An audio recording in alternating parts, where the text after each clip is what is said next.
Okay mense, kom ons vang gou vir baba. Ons werk op sy nerves. Shh.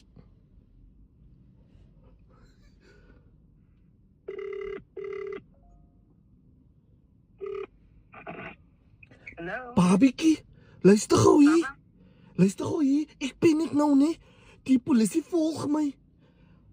Ek het by die polisie, ek het by ongeluk vandag oor die robot gery. Nou kom jy dus vandag gery? En nou het hulle my fine van R5,000 gegee en sy weet dis Januarie maand. Ja, As hulle maar 5,000, dis hulle maar.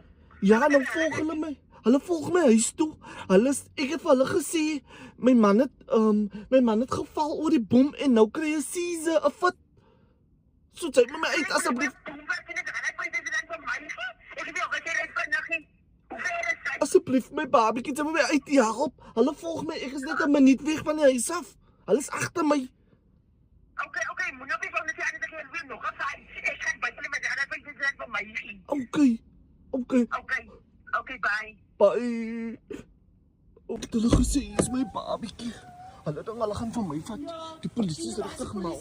Hulle kon nou papa. Ja, waar is die polisie? Hulle kon nou. Dis al moeg van dit ek fokker laat. Ek weet jy fokker agter. Ja, waar is Hulle gaan nog nie kom relax net. Hulle net moet ek nog ruk tot hulle kom. Ja.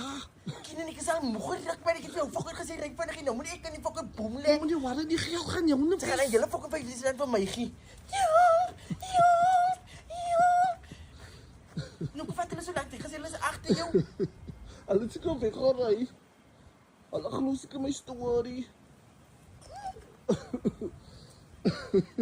Weet jy van my laat fokker ruk en in 'n fucking boem lê vir kak. Wie sê dit 'n vrou verby my geloop terwyl ek in die boem klim. Nie ken en alles as regtig van nie. Ek dink regtig die polisie jaag vir jou. En dit word R5,000 in Januarie.